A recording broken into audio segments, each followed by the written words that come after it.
People gathered in Ouagadougou's streets to support Captain Ibrahim Traoré a year after the coup that installed him as Burkina Faso's military ruler.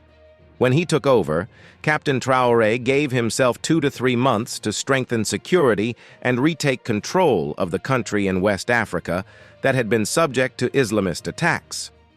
There have been a lot of changes in this year: less attacks, fewer displaced people, and he's doing something that genuinely warms the heart of Burkinabe citizens.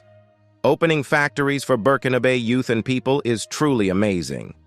1 year later, a very satisfying record, and no Burkinabe can dispute it. Firstly, because we can see what the captain has already accomplished and how many villages he has restored. That's already a victory for Burkina Faso and Africa. Since coming to office, the new administration has concentrated on developing a potent security response to the assaults by organizations linked to Al-Qaeda and the Islamic State. For the Volunteers for the Defense of the Fatherland, a civilian volunteer force that aids the armed forces, it has launched a significant recruitment campaign.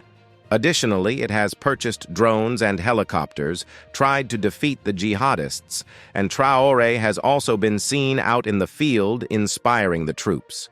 The 35-year-old world's youngest president, Ibrahim Traore, also made wave when he accused African leaders of beggary at the Russia-Africa summit in St. Petersburg, Russia.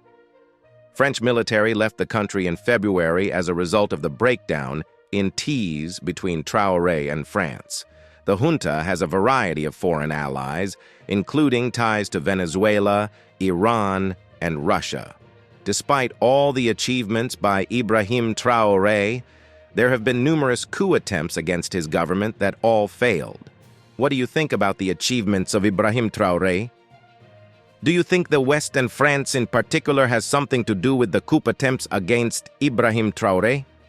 Let us know what you think in the comment section below, and please do not forget to subscribe and hit the notification bell for more educative videos like this.